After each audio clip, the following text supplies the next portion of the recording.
Hey guys, this is Chris with Lake Hub. Hey, check out this joker we caught today. We're out using some live bait. Check out our live bait video rig. Just dropped down some 3-inch shad down about 10-20 feet out on one of the points here at Lake Texoma. Hooked this monster. I'm going to clean this thing up. I'm going to show you how to take this thing home. I'm going to show you how to flay it up, how to clean it, and I'm going to show you what my favorite recipe is to cook these striped bass with. It's very simple, and I'll meet you in the kitchen in a few minutes. Hey guys, welcome to my humble kitchen. Last time you saw me, we were out on the water. We caught some really good striper today, and I'm going to show you how to clean and cook those.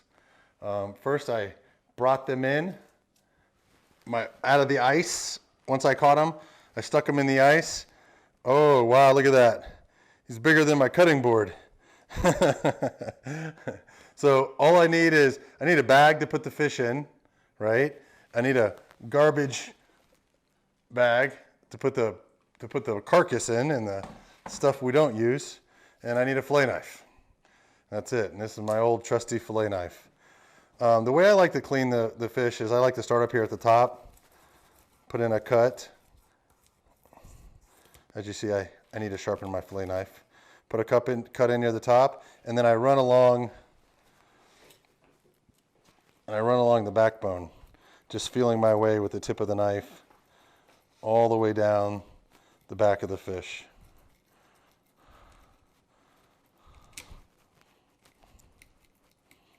Okay. You can feel the knife blade kind of bump along the backbone of that fish. Then as you can see there, take a little bit more at a time. And as I get through the meaty part of the fish, which is the top part here, I get down here to where the ribs are. And some people like to cut through the ribs. I kind of, when you guys are like mass filleting fish at the dock, they'll just cut through the ribs and cut this piece out.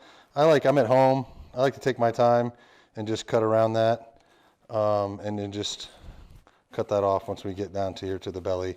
I don't like to poke into the belly if I can help it, because then it releases a bunch of gases and stuff, or it just makes it gross. Sometimes it makes the meat a little gross.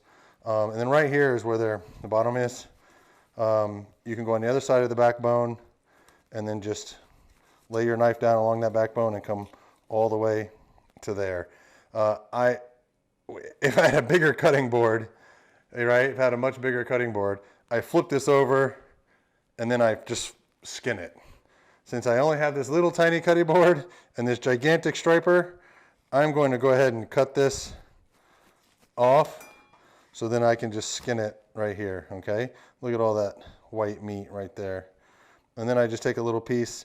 When it's connected to the fish and you flip it over, it holds on to the skin when you do this part, so that you can actually save this little bit of meat. But right here, I just grab a hold of it, lay my knife down along the skin, okay? And then just go all the way through, and there you go. Another thing you can do is rip out this vein if you don't like it. This vein right here is, when it's really cold, you can just grab it and rip it out. But this vein right here is just where the fishy taste lives, and you can just cut that out.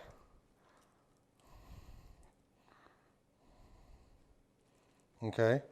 Once you get a hold of it, you can kind of rip it out, and it will save some of the fishy flavor when you're cooking. All right. One nice, beautiful fillet.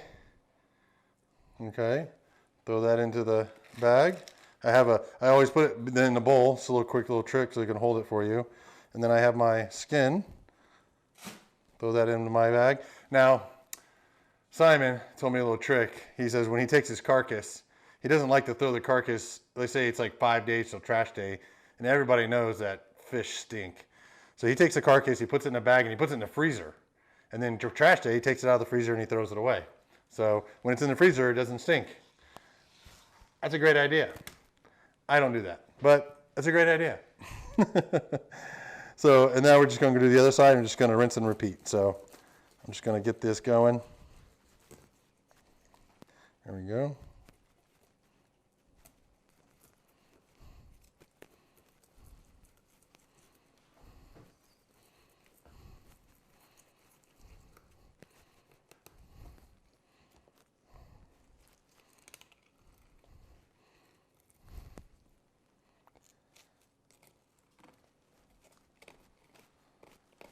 Yeah, just, you can see, you can kind of feel, kind of see, like, even as you peel it up. And one thing nice is that when you have these on ice, this meat is cold and it's a little bit more dense, so that it's easy, it holds together a little better. When you pull it off with the ice, it's been sitting in the ice all afternoon. We went out there, started fishing about 6 o'clock this morning. We left the house 3:30. Got out there, caught one right away, and then after we caught that one, it was about an hour or so later, we caught the second keeper, and there we go. There's the carcass. Throw that in the bucket. Come back to the tail. Now, some people like to leave the skin on, or just scale it, and I just never. Scaling a fish just takes too long, so I like to just skin it. Okay.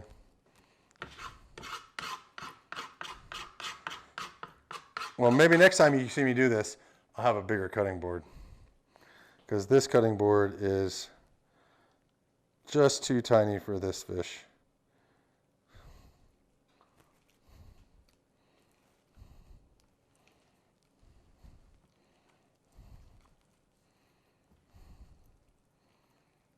There you go. Pull that vein out. There you go. Done. That's how you fillet the fish. Now, check with me in a few minutes. I'll get the pan ready and we'll cook it. All right, guys. Now we're ready to prepare the fish. One of the things that I've learned from cooking fish since I was a kid living in Florida was people overcook fish too much. They overseason it, they overcook it. If you want blackened fish and you want, fried fish, yeah, a lot of people just do too much stuff to it. I like fish, the fish taste, the fish flavor. So I just lightly rinsed the meat off, as you see here. I patted it dry with a paper towel, and all I'm going to use is butter, salt, and pepper. So I just take some salt, just lightly season both sides.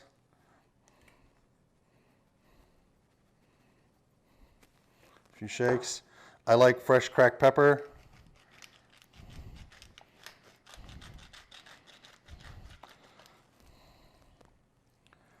And the beauty of fresh fish